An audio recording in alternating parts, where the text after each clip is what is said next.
Hello guys, আশা করছি তোমরা খুব ভালো আছো, সুস্থ আছো। আমিও ভালো আছি, সুস্থ আছি। হ্যাঁ, আর যেটা আজকে বলবো সেটা হচ্ছে সুইসাইড। ঠিক আছে, আমাদের বাড়িতে সুইসাইড হয়েছিল। মানে আমাদের বাড়িতে এক পরিবার ভাড়া থাকতো। ঠিক আছে, পরিবার ভাড়া থাকতো। সেই পরিবার ভাড়া থাকতো তা তা প্রথমে বলে নিল 3 জন থাকবে, তারপর বলছে যে তারপর দেখছি 5 জন। ঠিক আছে, 5 জন মানে আরো দুটো বাচ্চা চলে এলো। ঠিক আছে, তা আমার দাদু ভাড়া দিয়েছে। তো এখন আমার দাদুর কথা বলবে। আমার দাদু তো আমার বাবা ডিঙিয়ে তো বলতে পারে না কিছু। তা দাদু ভাড়া দিয়েছে। ভাড়া দেওয়ার পরে ওরা ওখানে আস্তে আস্তে যখন বড় হয়, বাচ্চাগুলো বড় টড়ো হয়েছে, অনেক বছর ভাড়া থেকেছে। হ্যাঁ, বড় টড়ো হয়েছে। তারপর আমাদের পাড়ার এক ছেলের সাথে তার ভালোবাসা হয়, বিয়ে করে, সংসার করে। খুব ভালোই চলছিল সব। চলা ঠলার পরে তারপরে যেটা হয়, ওর ও সুইসাইড করে। ঠিক আছে, সুইসাইড করে।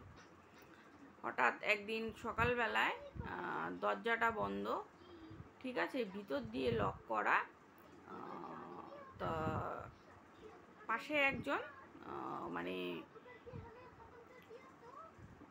কিছুভাবে হোক বুঝতে পেরেছিল, যেহেতু সুইসাইডটা করেছে না, মানে লাস্ট হয়তো প্রাণটা বেরিয়ে যাচ্ছে, সে সময় হয়তো কোনো একটা আওয়াজ হচ্ছিল, বুঝতে পারছো? খুব কষ্ট হচ্ছিল তার, খুব কষ্ট হচ্ছিল, আওয়াজ হচ্ছিল। সে যেটা হয় লাস্ট মানে নিজের কষ্ট হয় না, ওই সুইসাইড করতে গেলে প্রাণটা বেরোচ্ছে সেই সময়। তো আওয়াজ পেয়েছে, আওয়াজ পেয়েছে, কিরে কিরে কিরে করতে করতে করতে দরজার ফাঁকা দিয়ে দেখে যে সে ঝুলে গেছে।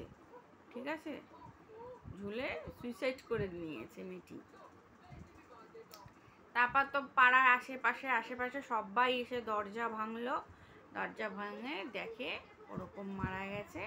তারপর ওর মা তো খুব কান্নাকাটি করেছে, এই করেছে। পুলিশ পুলিশ থানা থেকে এসছে, এসে জিজ্ঞেস করছে কি করে হলো না হলো। হ্যাঁ, এবার সবাইকে জিজ্ঞেস করছে। ঠিক আছে, না এদের তো ভালোই দেখা হয়েছে, এরা কেন যে করলো আমরা কিছু জানি না, আমরা বলতে পারবো না। আমরা সত্যি কি করে বলবো? আমরা তো দেখছি যেরকম কি বলবো,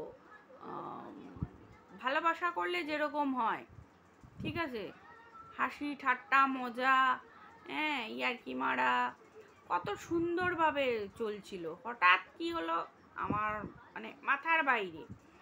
কিন্তু যেদিন ধরো ওদের মারা গেল, মানে সেই দিন থেকে স্টার্ট হলো আমাদের যে আরো ভাড়াটেরা আছে তারাও আতঙ্কে ভয় হয়ে গেল।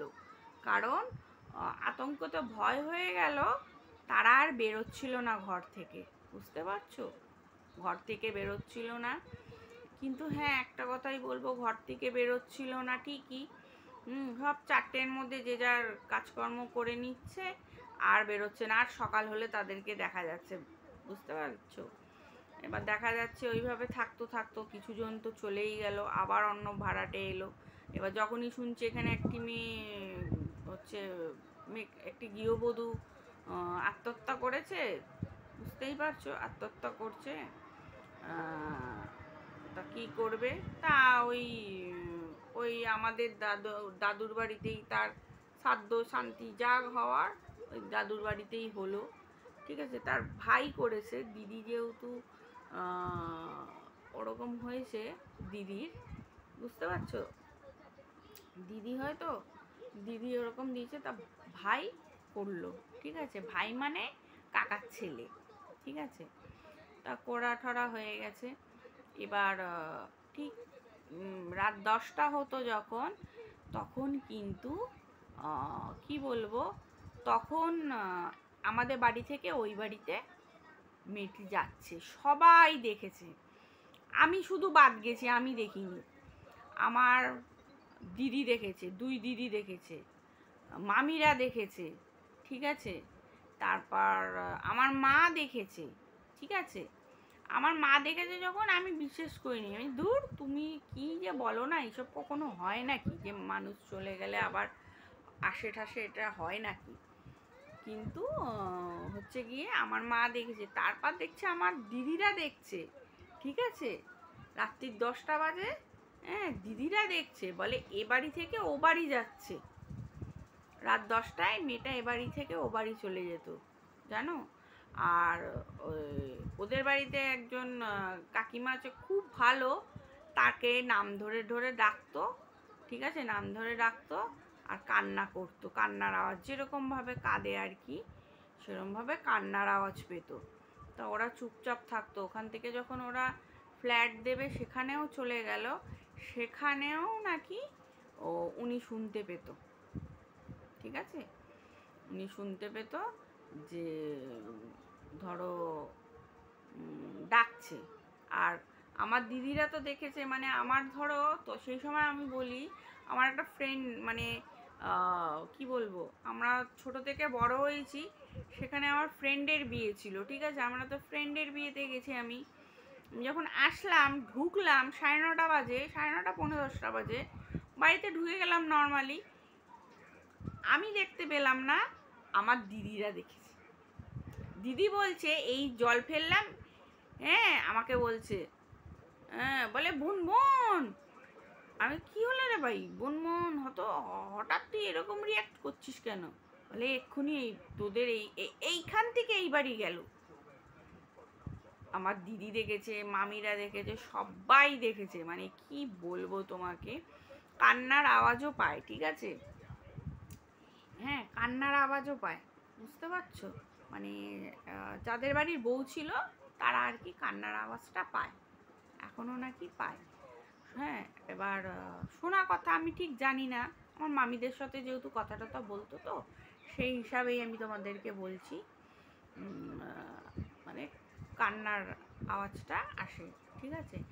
আর একটা এখন যেটা হয়েছে, অনেকেই তো ভিডিও করে, অনেকে যে মেশিনগুলো থাকে দেখায় আর কি, ওটা কিন্তু রিয়েল, ওগুলো কিন্তু ওই নেগেটিভ এনার্জিটাই, মানে নেগেটিভ এনার্জিটা আছে কি না ওই জন্যেই ওই মেশিনটা, ঠিক আছে, এটা কিন্তু রিয়েল, এগুলো ঘটনা কিন্তু মিথ্যা কিন্তু নয়। যারা অপঘাতে মরবে, মানে ধরো সুইসাইড অ্যাক্সিডেন্ট, তারা কিন্তু থেকে যায় এগুলো, ঠিক আছে, তারা কিন্তু আছে, এটা আমি নিজের চোখে আমি দেখিনি, হ্যাঁ কোনোদিনও আমার সেই সৌভাগ্যটা হয়নি দেখার, ঠিক আছে, যে এরকম মারা গেছে, যে এরকম আমি এরকম দেখতে পাচ্ছি ওই বাড়িতে যাচ্ছে, আমি তাহলে তাকে ডেকেই জিজ্ঞেস করতাম, তুই কেন আবার এসছিস এই জগতে,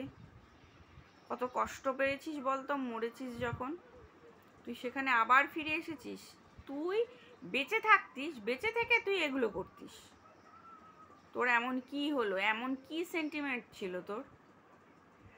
আরে লোকে কষ্ট করেই বড় লোক হয়, কেউ তো আর একবারে বড় লোক হওয়া যায় না কখনো না, এই কথাটা যে বুঝতে পারবে একবার, তাকে আর ভবিষ্যতে পিছনে ফিরে তাকাতে হবে না। আমি এটাই জিজ্ঞেস করতাম ওকে, আমার এটাই কোশ্চেন ছিল, বুঝেছো। তারপরে এটা তো করলো, ঠিক আছে, এটা একটা হলো, মামিরা দিদিরা এগুলো দেখতো, এ বাড়ি থেকে ও বাড়ি যাচ্ছে, হ্যাঁ ও বাড়িতে যাচ্ছে এসে যাচ্ছে। তারপর যখন ওর পোস্টমর্টম রিপোর্টটা আসে, রিপোর্টেও ও নিজের স্বেচ্ছায় দিয়েছে, আর কিন্তু ওর পেটে 2 মাসের বেবি ছিল, জানো, কি কষ্ট লাগে গো, 2 মাসের বেবি, জানো, 2 মাসের বেবি, কি খারাপ লাগছিল না তখন, খুব খারাপ লাগছিল, ভীষণই খারাপ লাগছিল, মনটা খারাপ লাগছিল, দেখতাম তো ভালোই লাগতো, খারাপ তো আমি দেখিনি কোনোদিনও ওদের, খারাপ আমার লাগেনি গো, মানে ইভেন আমাদেরও যে বাড়ির উল্টো দিকে যে যারা, তারাও ভীষণ ভালো, জানো তো, হ্যাঁ তারাও ওকে যে মেনে নিয়েছে, এই অনেক, এই অনেক, কেন ওর কি বলবো, ওর বাবা হচ্ছে গাড়ি চালাতো, আর মা হচ্ছে রান্নার কাজ করতো, ঠিক আছে। তারপরে যে আমাদের উল্টো দিকের বাড়িতে মানে ওরা যে মেনে নিয়েছে, মেয়েটিকে মেনে নিয়েছে, এটাই অনেকের সৌভাগ্য বলতে গেলে ওর, বুঝতে পারলে, ওর সৌভাগ্য। আর ওদের কিছু আত্মীয় স্বজন ছিল, মেয়েটির আত্মীয় স্বজন ছিল, চাইতো না যে ওই বাড়িতে বিয়ে হয়েছে ও সুখে থাক, ভালো থাক মেয়েটি। কিছু আত্মীয় স্বজন ছিল, সেটা মানে ভালোবাসতো না, মানে চাইতো না। এটা পরে বোঝা গেছে, বুঝতে পেরেছো, পরে আমাদের কানে এসছে। তা আমার মামি একদিন বলছিল, বলে জানিস ওদের যে আত্মীয় স্বজনগুলো আসে, আত্মীয় স্বজনগুলোই ভালো না, জানিস তো, ওর ভালো চেতনা, যার জন্য ওদের দুজনের মধ্যে কিছু একটা ঝামেলা লাগিয়ে দিয়েছে। ঝামেলা লাগিয়ে দেওয়াতে ওই মেয়েটা না ভুল বুঝে গলায় দড়িটা দিয়ে দিয়েছে, এরকম পরে শুনলাম, যেটা অরিজিনালি কথাটা। এখন আমি বললাম, আমি আর কি বলবো, আমাদের তো আর কিছু এখানে বলার নেই, যেহেতু আমার দাদুর বাড়ি সেহেতু আমরা তো বলবোই না, আমরা তো লড়বই, তাই না। আমার দাদু তো কিছু জানে না, না, তার 80 বছর বয়স, আর দিদার তখন কত 65 হবে, কি আরও কম, ধরো 62 হবে, বুঝতে পারছো। এই হয়েছে। আর যারা ওই যে দেখাচ্ছে না ভিডিওতে যে মেশিনে ধরা পড়ছি বুঝছো, ওটা কিন্তু রিয়েল, সত্যি। কেউ কিন্তু ইচ্ছা করে কেউ পেট শিলায় যাবে না, ইচ্ছা করে কেউ কোথাও মার্ডার হয়েছে যেখানে, সেখানেই গিয়ে ইনভেস্টিগেশন করছে। ওই কিছুদিন আগে যে ডাক্তারটিকে মারা হলো, সেই ডাক্তারের ইসেতে গেল, হ্যাঁ, এই যে ইনভেস্টিগেশনগুলো করছে যারাই করছে না কেন, এগুলো এগুলো কিন্তু সত্যি, তোমরা দেখলে বুঝতে পারো না, একটা হচ্ছে গলার ভয়েস হয়ে যায় অন্যরকম, ঠিক আছে, গলার ভয়েসগুলো দেখায় অন্যরকম। হ্যাঁ, এই যে ছাড়ছে ভিডিওগুলো, এগুলো তো ইনভেস্টিগেশনে গিয়ে ছাড়ছে না, এগুলো রিয়েল, ঠিক আছে। আর অপঘাত যাকে বলে, অপঘাতে ওরকম মৃত্যু হলে ওটাই হয়, ঠিক আছে, ওগুলোই হয়। আমাদের বাড়িতে যেহেতু সুইসাইড হয়েছে বলে আমি তোমাদেরকে একটু বললাম। হ্যাঁ, আশা করছি তোমরা বুঝতে পারছো যে আমি কি বলতে চাইছি। বেশি কিছু বলা যাবে না, ঠিক আছে, কারণ বুঝতেই পারছো। হ্যাঁ, তো আমার দাদুর বাড়িতে যেহেতু ঘটনাটা ঘটেছে, তার জন্যে আমি জাস্ট অল্প একটু শেয়ার করলাম, বেশি কিছু শেয়ার করিনি। তো তোমরা হয়তো বুঝতেই পেরেছো যে আমি কি বলতে চেয়েছি। মানে ইভেন এখন এমন একটা জিনিস ঘটেছে, সেটাও বলি, আমাদের যেহেতু ফ্ল্যাট দিয়ে দিয়েছে, এবার ফ্ল্যাটে যিনি কিনেছিলেন, ঠিক আছে, আমরা গ্রাউন্ড ফ্লোরে থাকতাম, তো তার পাশের ঘরটা, সেই গ্রাউন্ড ফ্লোরে যিনি কিনেছিল তিনি বিক্রি করে চলে গেছে অন্য একজনকে দিয়ে। সে আবার ম্যাডামকে, টিচারকে বিক্রি করেছে, বাট সে ম্যাডামটা জানি না বুঝতে পারছে কি না। সেই কাকিমাটা বলল, যে কাকিমাটা প্রথমে কিনেছিল, সে কাকিমাটা বলছে যে জানো কে যেন এখানে দাঁড়িয়ে আছে, বলছে কে যেন, আমি শুয়ে আছি, কে যেন এখানে দাঁড়িয়ে আছে, কে যেন বসে আছে, হ্যাঁ, জানো, এইসব হচ্ছে, শুনেছি এটা, আমি ওনার কাছেই শুনেছি, কাকিমার কাছেই শুনেছি, কাকিমার নামটাও বলতে পারবো না, বাট বললো আমাকে, শুনেছি। তারপর একদিন আমাকে বলেছিল তোমরা এই ফ্ল্যাটটা নিয়ে নাও না। আমি বলছি যে আমি তো এই ফ্ল্যাটটা নেব না, কেন, আমাদের তো ফ্ল্যাট রয়েছে, আমরা আর একটা ফ্ল্যাট নিয়ে কি করব। আপনার অসুবিধা হলে আপনি বিক্রি করতে পারেন, তো ফ্ল্যাটটা তো আপনার নামে, ক্যাশে কিনেছেন যখন, সেটা তো করতেই পারেন। আর এখন তো অনেক রকম বেরিয়ে গেছে জিনিসটা। আমার তখন করলো কি, ওই কাকিমা কিন্তু বিক্রি করে দিয়েছে, ঠিক আছে। পরে শুনলাম বলে না, আমরা বিক্রি করে দিয়েছি, হ্যাঁ, একজন টিচার নিয়েছে। আনলাম, ও আচ্ছা, তাহলে তো ভালো, ঠিকই আছে, বিক্রি করেছেন।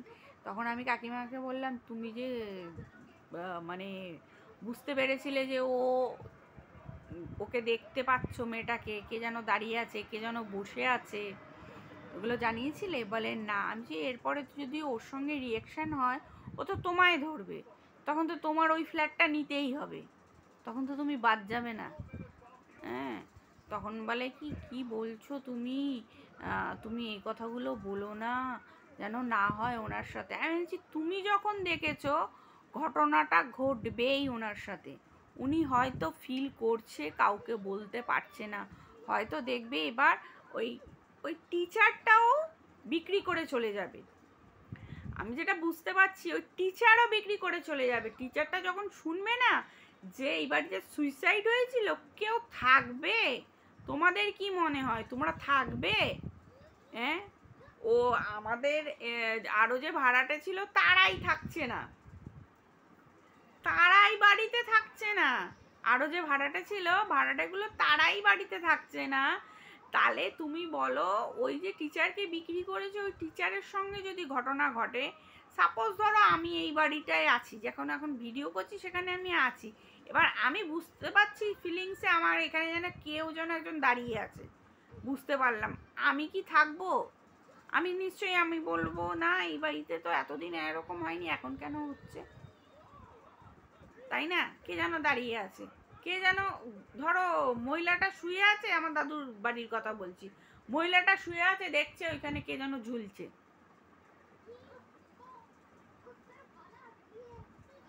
বলো। তারপর ঘুমাচ্ছে রাতের বেলা, কে যেন ওই কোনায় বসে আছে, বসে মানে গালে মাথা করে নিচু করে কাঁদছে। বলে আমি একবার কাকিমাটা বলেছিল আমি একবার কান্নারও আওয়াজ পেয়েছিলাম জানো। আচ্ছা আমি তো কিছু পাই না, তোমরাই পাও, আমাকে কিছু ইয়েও করে না।